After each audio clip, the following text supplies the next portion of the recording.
Bonjour bien-aimés dans le Seigneur.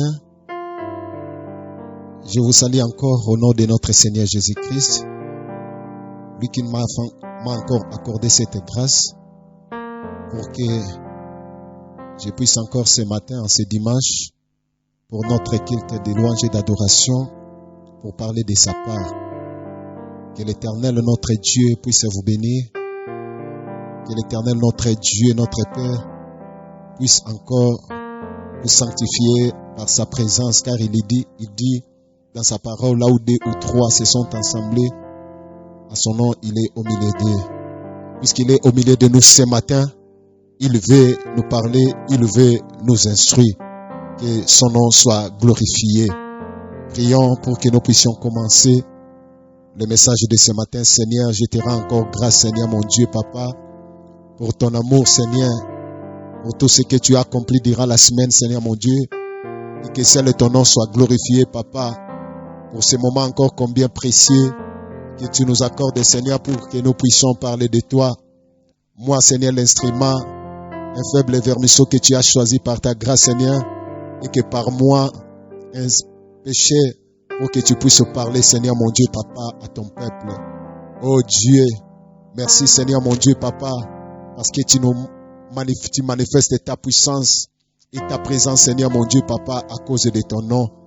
Merci, Seigneur, mon Dieu, Papa, pour ce moment. Viens y parler-nous, car tu as dit, Seigneur, mon peuple sera instruit, sera enseigné de moi-même. Et viens enseigner ton peuple, Seigneur, mon Dieu, Papa, par ma bouche. Et que je sois un simple instrument, un simple canal que tu vas utiliser pour parler à part, Seigneur, mon Dieu. Car, Seigneur, mon Dieu, Papa, rien ne peut, Seigneur, mon Dieu, Papa, sortir de notre bouche, Seigneur. Si toi, Seigneur, tu ne le mets pas, donne gloire à ton nom, Seigneur, mon Dieu. Merci pour ce moment. Merci, Seigneur, mon Dieu, pour ta présence. Et je ramène en ce moment toutes aux pensées captives à l'obéissance de Christ, Seigneur, mon Dieu. Donne gloire à ton nom, tu es Dieu et tu es Père. Dans les noms puissants de Jésus qui est notre Seigneur et notre Sauveur, nous avons ainsi prié. Amen. Amen. Amen. Amen. Bien-aimés, nous acclamons pour notre Dieu. Nous acclamons encore lui qui nous a encore donné la vie ce matin, afin que nous puissions les louer, les célébrer. Et ce matin, nous avons commencé ce culte avec la louange et l'adoration à notre Dieu, à notre grand roi. Et maintenant, nous voulons encore les louer et l'adorer en écoutant sa parole.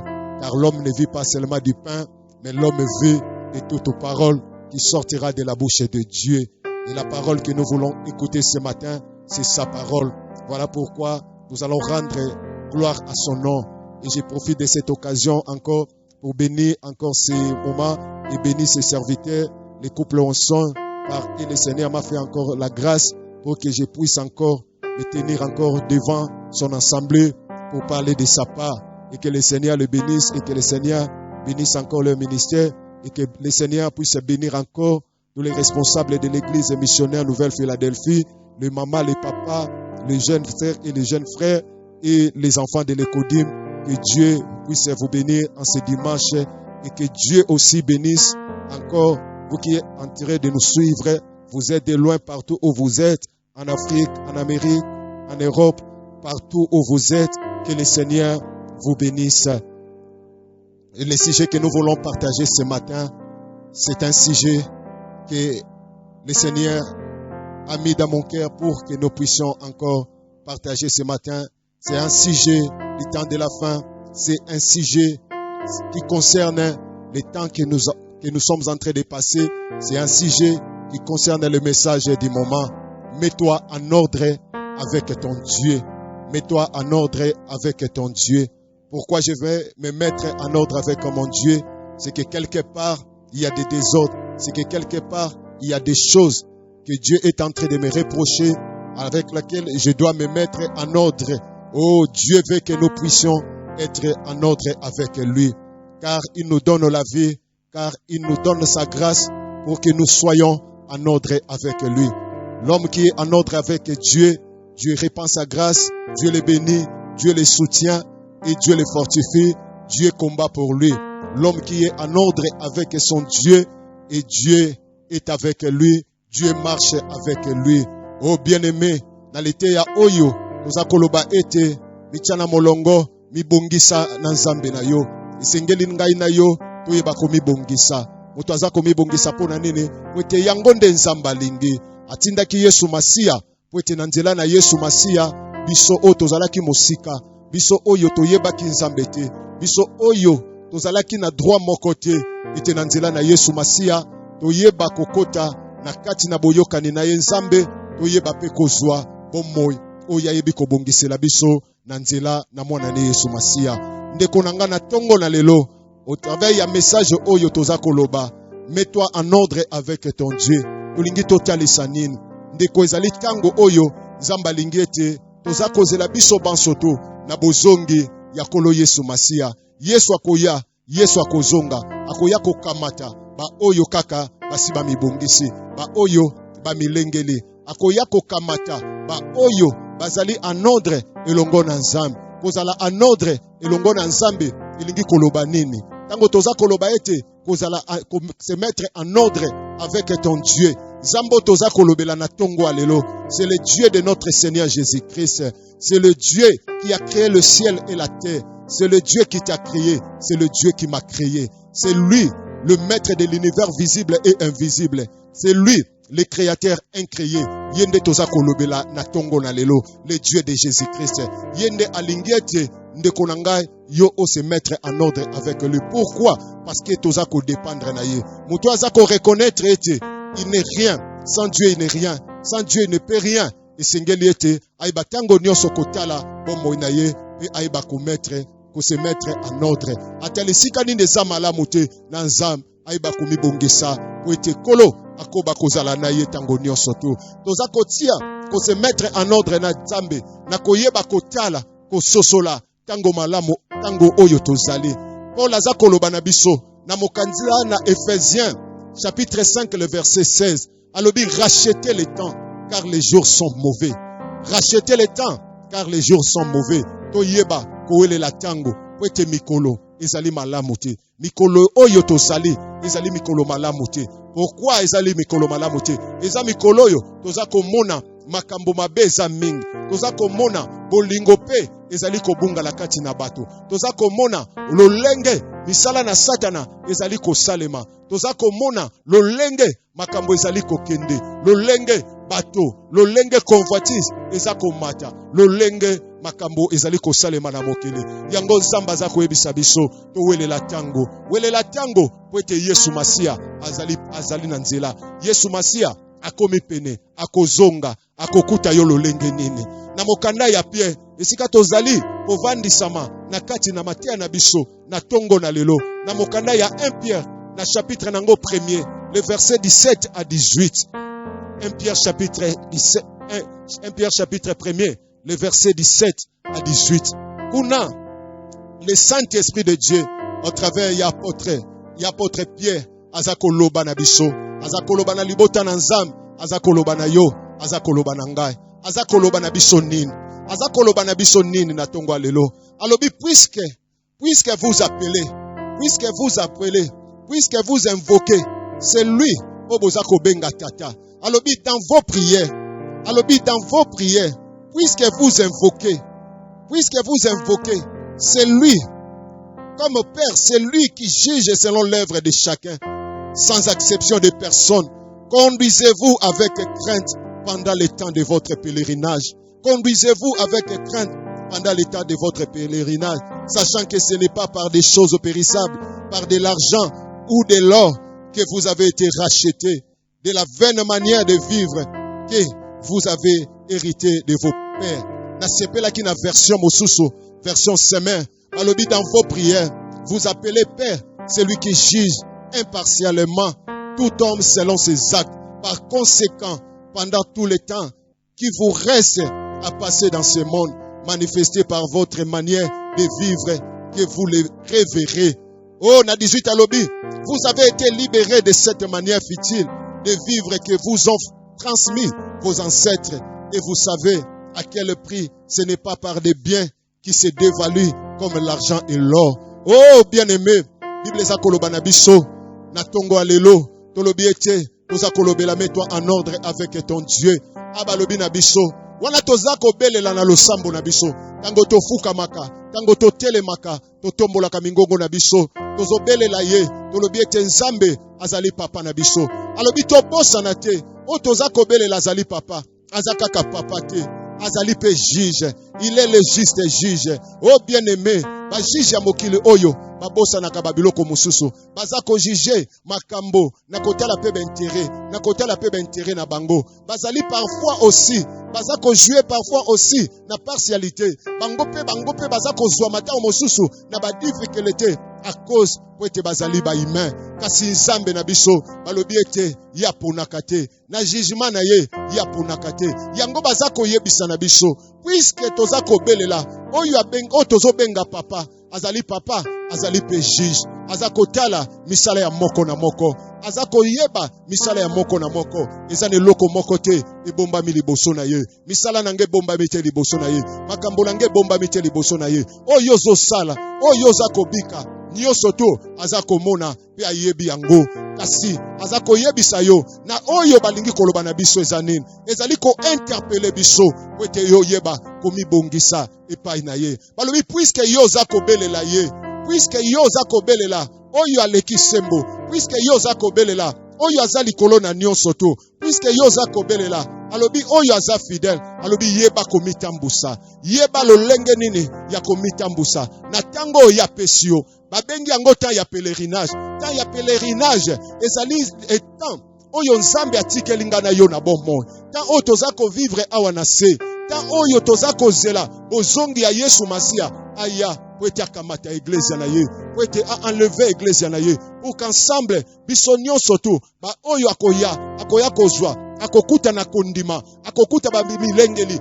akokuta babateli bilamba na bango pembe ba oyo batiki bilamba na bango ezala peto ye tango akoya bilamba eza kotalisa bomoi na bango ye tango akoya kozwa bango bakomata na ye longo. Oh bien-aimé, occasion oyo esengeli te ngai na yo to rate yango alobi na biso azako yebisa na biso to se mettre en ordre elongo na ye. Pourquoi les temps sont mauvais? Batango eza mabe tango oyo kolo eza tango ya komilengele tango okolo eza tango ya komitika te na makambo nyonso to tango yo Nzamba pesi yo eza tango mitika te attiré par les désirs ya mokili oyo attiré par la convoitise ya mokili oyo eza tango yo Nzamba bengi yo oyeba kotala oyeba kososola oyeba ete esengeli na yo ovanda na kati ya bergerie ovanda na kati na ndako na tata na yo ovanda na kati na boyokani na ye poete yo yeba kozwa oyo ayebaki kobongisa po na yo alobi ete na ta oyo Nzamba pesi yo alobi ete ta ya pèlerinage wana alobi ete lolenge na biso o esengeli totambusama esengeli totambusama dans la crainte nakati na kobanga nini nakati na kobanga Nzambe nakati na koboya masumu nakati na koboya makambo mabe nakati na koluka kobatela ko entretenir o ezali boyokani na biso na molimo na Nzambe alobi ta ya pèlerinage ezata oyo Nzambe alingi ete yo fongola mayele na yo na koyoka liloba na Nzambe ete yo fongola motema na yo wana liloba na Nzambe oza koyoka yango partout esika oyo ozolanda yango kolekisa yango pamba te ezali occasion malamu oyo Nzambe aza kopesa na yo na temps oyo ya pèlerinage quel que soit l'endroit où tu te trouves quel que soit le milieu ezatan oyo Nzambe azali kobenga yo ezatan oyo Nzambe azali ko interpeller yo na koyebisa yo ete yaka ekomitango mets-toi en ordre tala Corneille basala kila ki témoignage ya malamu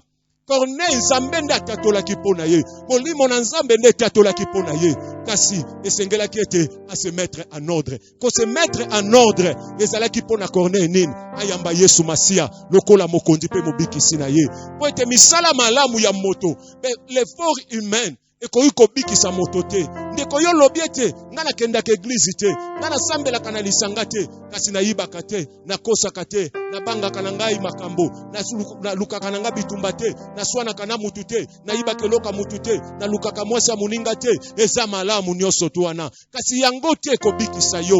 L'homme n'est pas sauvé par les œuvres mais l'homme est sauvé par la foi en Jésus-Christ. Na kondima oyo za kotia na mokonzi Yesu Masia yango ndeko bikisa yo.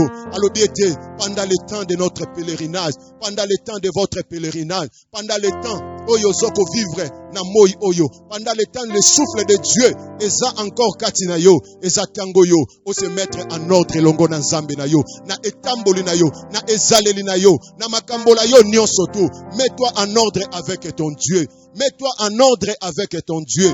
Mets-toi en ordre avec ton Dieu. Pwete yangonde ye alingi. Alobi ete tala. Alobi ete tala. Pourquoi esengeli na biso ko se mettre en ordre? Na koyeba ko tala malam. Oyo esomba oyo. Biloko oyo. Esali ete biso tozonga na kati na bolingo na ye. Alobi toyebaki ko hérité. Ezalaki na makambo. Toyebaki ko hérité. Tango nanu toyebaki nzambe te. Tozalaki ko sala makambo lolenge tolingi. Nyonso wana ezalaki héritage. Ya vi oto zwaki. Ko banda na Adamu. Kino na bancetre nyonso to. O bayebaki ko leka. Toyebaki ko zwa. Oyo ezalaki modèle ya vie. Oyo ezalaki ko éloigner biso na nzambe. Alors vous avez hérité ça de vos ancêtres.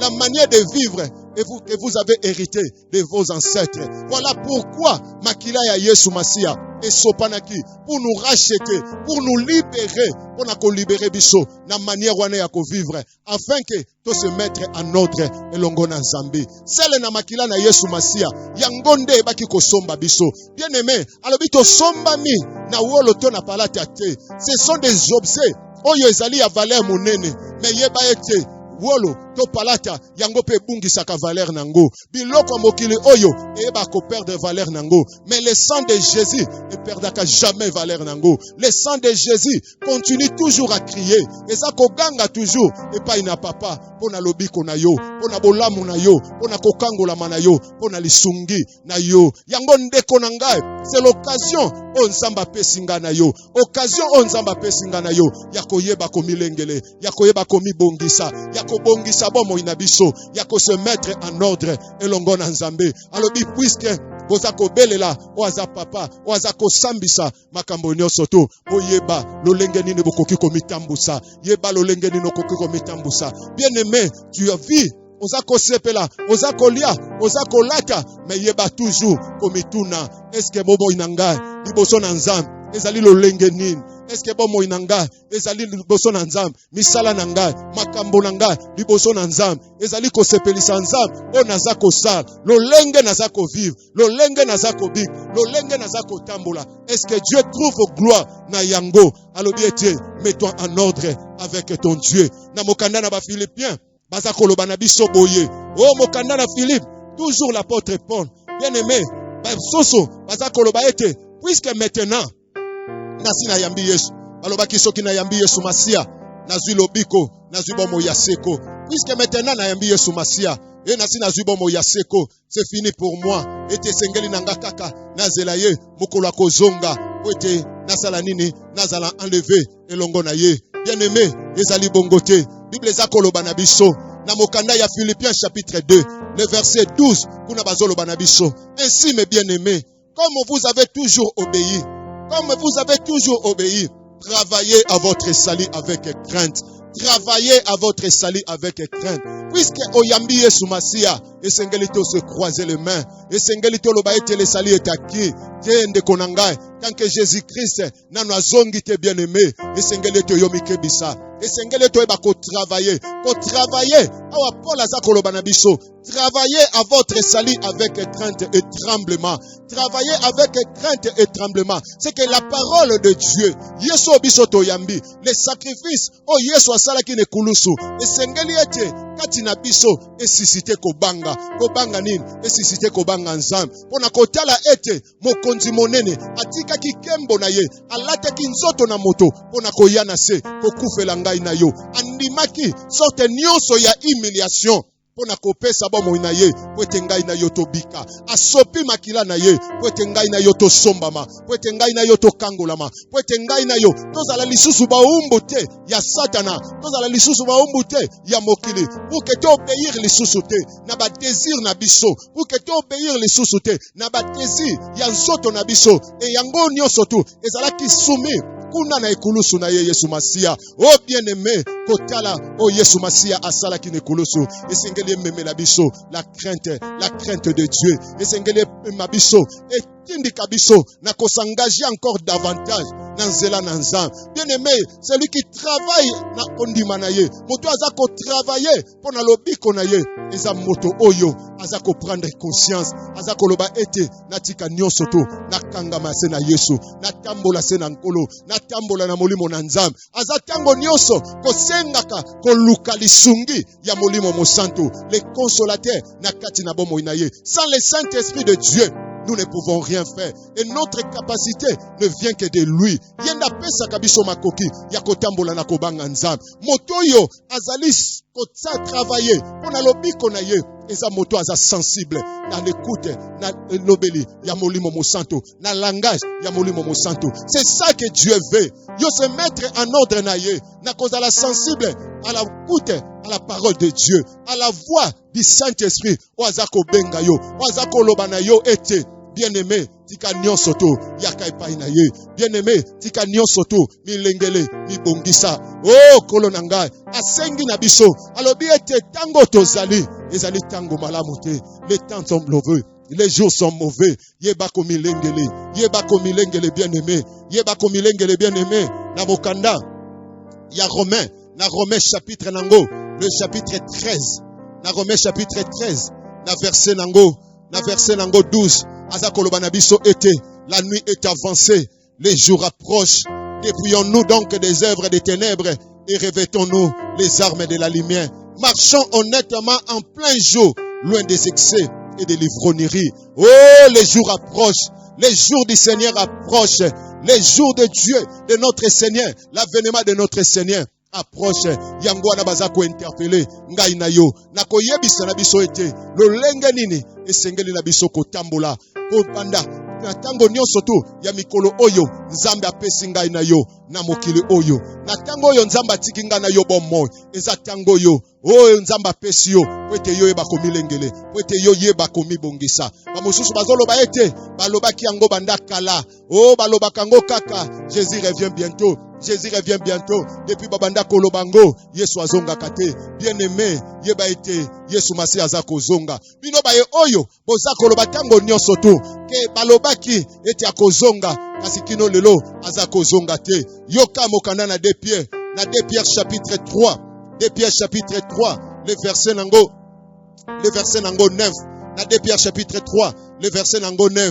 Balobi na biso boye kuna nde tozokende ko clôturer sujet na biso ya tongo na lelo. Balobi le Seigneur ne tarde pas dans l'accomplissement de la promesse. La promesse o apesaki ya koloba ete na kozonga na koya kokamata ba oyangai azako dumela te lolenge bato mususu bazali koloba. Il ne tarde pas comme les gens qui pensent que azako tarder azako umela pona koya. Mais pourquoi azali ko umela? Pourquoi azali ko zelisa? Pourquoi azali ko yate? Pourquoi makambo accomplissement ya maloba na ye ezali ko umela? Alobi ete le Seigneur ne tarde pas dans l'accomplissement de la promesse. La promesse est là. Yeba ete koko kisama. Yeba ete koko kisama. Alobi comme quelques-uns croient. Bien-aimé, ne te crois pas sage à tes propres yeux. Ne te crois pas si intelligent que le Dieu de notre Seigneur Jésus-Christ, lui qui nous a promis, avec Akozonga, Akoyako Kamataba Oyaye. Alors, comme quelques-uns le croient, mais il use de la patience envers vous. Il use de la patience envers Yonanga. Il use de la patience envers Yo. Ozako kanisa ete, azako umela, le temps de le pèlerinage. Et ça tango yo bien-aimé. Oh, to bengami, na ko se mettre en ordre avec Dieu. Ta on zamba tiki on a bon mort. Ta on zamba pesi occasion ya ko vivre. Tango yo souffle de vie. Et ça ko continuer na katina yo. Et ça tango yo, zamba pesi yo, oyeba ko se mettre en ordre. Et longo na ye. Alors mais il use de la patience envers vous. Ne voulant pas qu'aucun périsse, mais voulant que tous arrivent à la repentance. Alingite, ngai na yoto bunga. Alingite, ngai na yoto bebisama. Alingite, ngai na yoto za la condamner. Alingite, yo za la condamner. Elongo na diable. Yo za la condamner à cause ya makambo na yo. Alingite, yo za la jeter en enfer. Alingi yo bikisama. alingi yo zwa bomo yango asali occasion ete oyoka liloba na tongo alelo oyoka liloba na tongo alelo ete oyeba ko se mettre en ordre avec Dieu. Bien-aimé, toza ko se mettre en ordre avec Dieu. Na koyeba ko dépouiller oyo nyonso tu ezali misala ya molili kolongola yango na bomo na biso kolongola yango na bandako na biso kolongola yango na mabota na biso bobele na lisungi ya ngolu na nzambe pe ya molimo na ye wayebi kopesa biso wayebi ko disposer po na biso na ko comprendre ete ekomi tango na lekisa tango pamba te ta oyo nzambe apesinga occasion oyo nzambe apesinga comprends pourquoi bamusu bazokufa yo zokufa te pourquoi Dieu te garde encore nzambe alingi ozala na bomo alingi ozala ka na bomo pour que tu te puisses te réjouir na lolengo yo lingi te alingi ozala na bomo ete yo milengele alingi ete liloba na nzambe ezwe sika na bomo ina yo alingi ete yo bikisama na nzela na maloba na ye na kondima oyo kotia epai na Yesu Masia. Bien-aimé, l'occasion nous est donnée. L'occasion est pesamele biso. Rachetez le temps car les jours sont mauvais. Car les jours sont mauvais. Yeba kowele la tango. Comprendre les temps. Oh tosali. Les temps sont mauvais. Les temps sont mauvais. Oh makambo mabe. Ekomi ming. Ekomi komata. Zambe alingete. Oh yeba ko se mettre en ordre. Elongo na ye. Sois décision mon frère. Sois décision ma soeur. De te mettre en ordre. Na elongo na nzambe. Na kokangama na ye. Na kotambola. Na kobanga nzambe. Na koboya mabe. Na forme na ngo nyonso tu. Na kotambu sama. Na lisungi ya ngolu pe ya molimo na ye na boye nzamba ko sepela na yo na boye nzamba ko zala na yo na boye akotambola na biso na boye tokomona nkembo na ye ko bila biso komoni sama kati na bomo na biso liloba oyo ya tongo alelo eyete po ete condamné yo eyete po ete condamné yo mais za interpellation o nzamba sali na ngai na yo o nzamba sali na biso banso to yeba ko milengele to yeba ko mibongisa oyeba ko tsosola tango nini oyo zali na tan oyo nzamba tikio na bomo tan oyo eza tango akomibongisa zwa décision ya komibongisa pa ina nzambe na kotala bomo ina yo malamu na kotala tamboli na yo malamu po ete yo fukamaka obenga ka ye papa oyo zobenga papa azali pe juge akoyeba kosambisa moko na moko kolandisama misala na ye oyo akoyeba kotala azotala misala ya moko na moko oyo akosala misala malamu akozwa pe lifuti ya malamu epai na ye oyo azosala misala mabe akozwa pe lifuti oyo esengeli ya mabe mpo na ye na yango asengi na ngai na yo tomitia na molongo tomibongisa epai na ye ete occasion oyo epesameli biso tika ete kolo apambola maloba na ye ete kolo apambola yo na décision malamu oyo zwi ya koyeba ko se mettre en ordre elongo na nzambe togumi mituna biso esika otozali pe toza kobondela epai na nzambe o kolo na bomo Seigneur topesi yo merci kolo pona liloba na yo na tongwa lelo ce matin Père tu as pourvu Seigneur mon Dieu par ta grâce nous parler Seigneur mon Dieu Papa de nous mettre en ordre avec toi Seigneur mon Dieu oh Père oyebi sikani ni kolo nango ya Seigneur toza en ordre te longo na yo na bomo na biso ne tamboli na biso na maloba na biso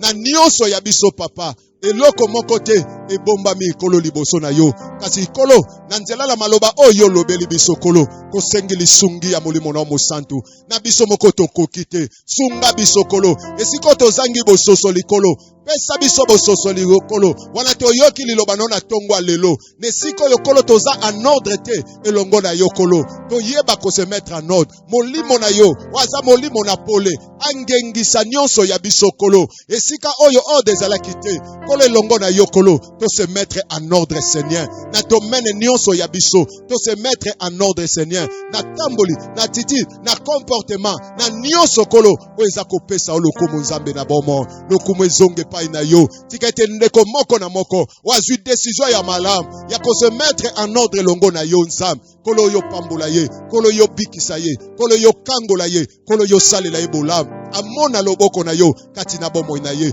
ope azotambola en ordre longo na yo akoba toujours kotambola kolo nango ya en ordre longo na yo kino mokolo Yesu yo kozonga okuta biso ya komilengele ya komibongisa kolo nango ya po ete totombwama elongo na yo na pesi yo merci na nyonso na kombo na Yesu mokonzi pe mobikisi na biso.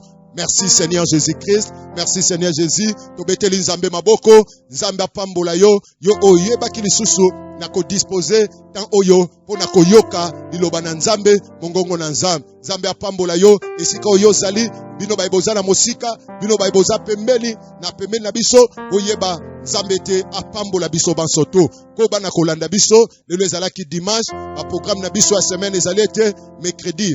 Nous sommes toujours en ligne à partir de 16h. Au Kolanda biso na ligne na page na biso Facebook Église Missionnaire Nouvelle Philadelphie. Kota na kati ya page wana aimé pe yeba ko mettre encore vie na yo na kotala oyo ezali mateya ete nzambe akoyeba kopambola pe vendredi tozali na prière na biso ya auto délivrance à partir ya 16h et dimanche ezali culte na biso ya louange et adoration mateya ezali koleka en ligne à partir ya 8h. Nzamba pambola bandeko technique o bayebaki kosunga biso po ete bilili oyo ekomela bino bansoto. Nzamba pambola bango apambola lisusu couple Wanson apambola lisusu basali na ye nyonso to apambola libota nyonso to bino baiboza kosunga biso na kati na mosala oyo nzambe pe ayeba kopambola bino na kombo na Yesu mokonzi pe mobikisi na biso nde tobondeli amen.